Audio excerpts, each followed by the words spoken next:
If you like enduro, gas exploding in your face, more enduro, or more gas exploding in your face, stick around because Old Sick Men in Enduro starts right now.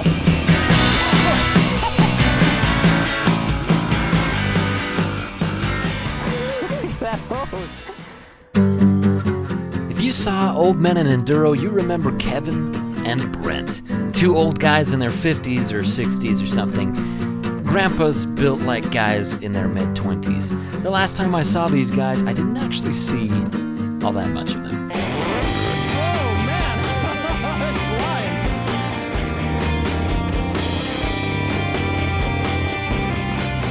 That's right, what I thought would be the thrilling equivalent to a cruise in a jazzy chair turned out to be a massive helping of humble pie. Brent handily tackled everything I could throw at him, and Kevin, remember he's a pro desert racer, owner of a very successful moto accessories company, and has a KTM 400 that makes all the ladies go, oh baby, oh baby.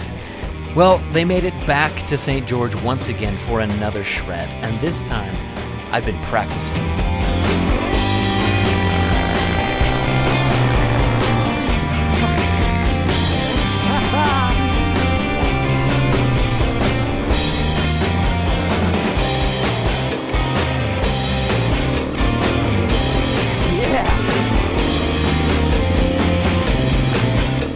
Like it's a competition or anything. You guys know me. That's really just not in my blood. Let's not call it a competition. Let's instead call it wanting to just be able to keep up and witness the glory. Oh, jeez. You can learn so much from just watching a great rider. I mean, look at Mr. Duff Actor's composure on this huge motorcycle, slaloming down a very steep grade on a very heavy bike on very street tires. To me, watching great riders and riding with great riders is like witnessing a master painter or sculptor. And as slow as I am, I only get little glimpses, so I definitely will take all I can get. While gearing up, it was evident that the last year hadn't been kind on the old man. Brent seemed to have grown a lot more gray in his beard, and Kevin was dressed like Moto Gandalf.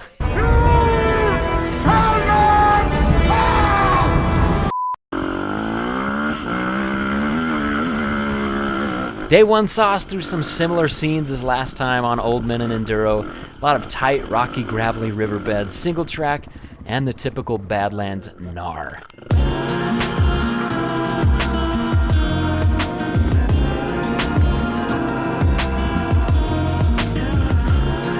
While Enduro motorcycles are certifiably bulletproof, they're also reliably unreliable in the most specific ways. Every once in a while, the bikes will act up and have issues, but never at home. They seem to wait until you're miles from home in the middle of nowhere and out of cell phone range before falling apart, just to make sure that you're having a real adventure. Last time, it was gremlins in the starter and a wonky vent hose for me on the Black Widow. Now this time, it was the old man's turn. After tackling a bit of slow technical stuff, Brent's bike went all Cheech and Chong on us. Determined that the only way to cool his bike off would be to get more air flowing through it, we pushed ahead. Very awkwardly for some. We soon found a more open trail, but Brent's WR450 was limping along with what seemed like serious problems. Knowing that he only had 2 days to enjoy the Badlands of southern Utah, though, Brent pushed on with a crippled but moving bike into the unforgiving desert. Trying to find the line between airflow and engine stress, we forged ahead at a moderate pace. While Gandalf's dual sport etiquette has always been fantastic to wait for other riders, which he does a lot because he's usually in front. For some reason, I got the sneaking suspicion that he wanted to go just a little faster. Leg out. Oh, gives it the grab. Whoa! Whoa! Oh, man!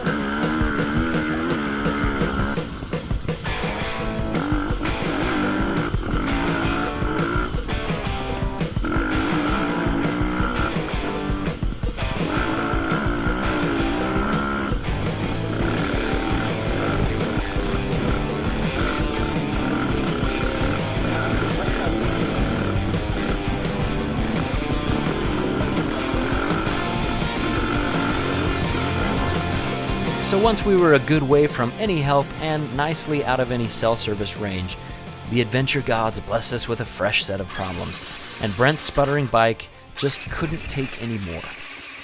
Tyler, check underneath his rear fender. There's a bottle. Yeah, your bottle's got plenty in it. Okay. Did you fill that before you came, Brent? That smells like, that does smell like gas. I don't know, I think that's...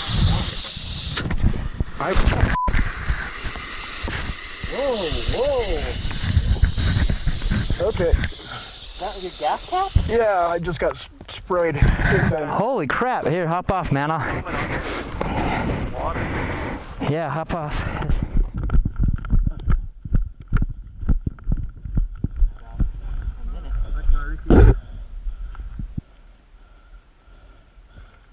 It only hurts when it gets down to your crotch.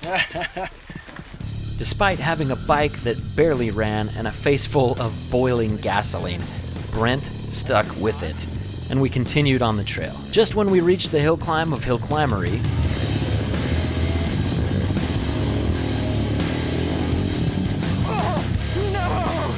Brent's bike seemed to finally give up the ghost, and we decided we finally needed to turn back. Then, by some weird twist of fate, Holy it's off. Oh. or rather just a twist of the petcock, That might be the whole problem. I don't believe this. Brent's motorcycle started working again, and even weirder, Oren's Shadowfax developed symptoms of its own. He's a grandpa! Oh, man. What? You okay?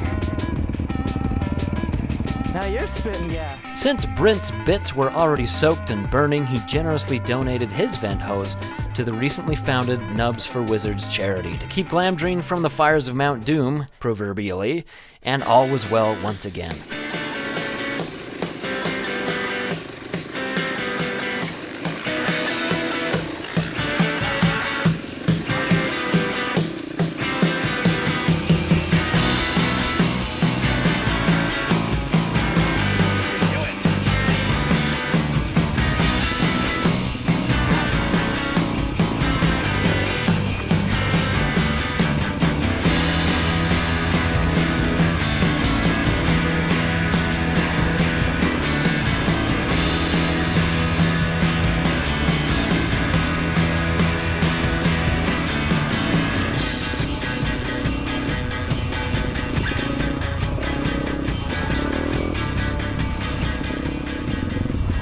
Yeah, this is a fun canyon. We'll take a break in the shade, eh? That sounds way good. But despite the shade, some water, and plenty of rest, the gas was really getting to Brent, and he started snapping selfies like a teenage girl. Teen Girl Squad! Once hydrated, we got back to the shredding.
But the effects of hot gas in the face were becoming ever apparent.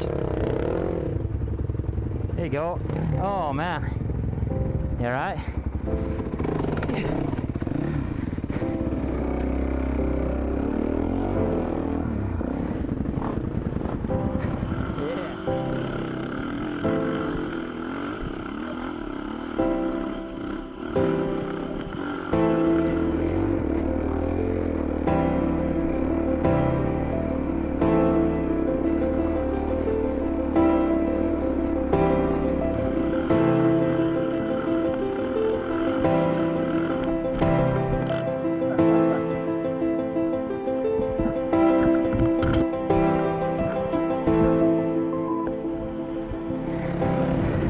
Despite the heat and the bike problems and gasoline burns to sensitive areas, we pushed upward into the Red Mountains.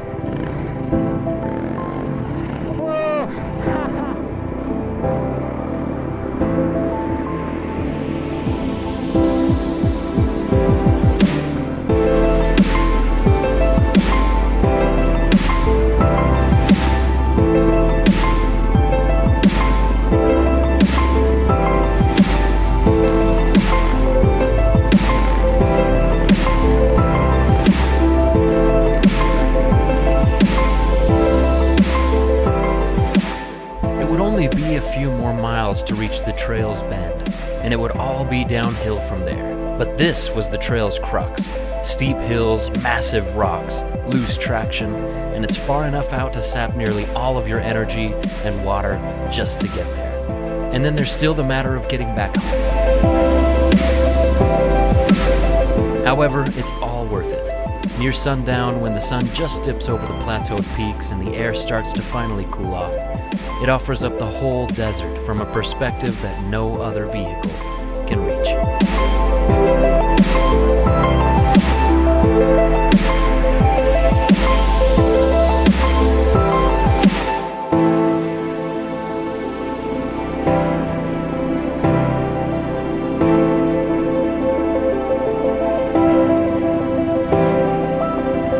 No cliffs this time, eh?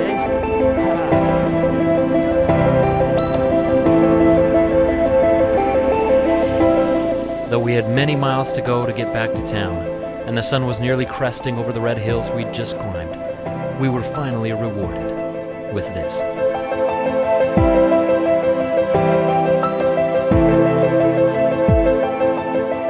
And it's at this point when you forget the bikes and the soreness and the thirst and fatigue and start to breathe in every reason why you came out here in the first place.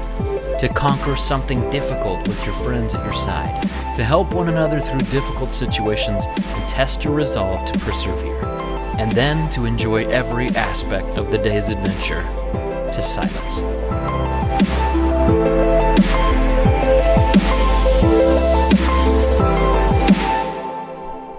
We were so exhausted that the journey home was almost automatic. The batteries were all dead, the gas was nearly dry, and we were completely spent. But this is only half of the story. The next day, after wrenching on the mechanical problems and carefully avoiding any open flames, I took Brent and Kevin on one of the most brutal and most rewarding trails in southern Utah. So click the video on the right to see the next video in the series, Old, Tired, Sick Men and Enduro, and make sure to subscribe for more adventure videos like this. Much love, ladies and gentle tubers. eveRide out.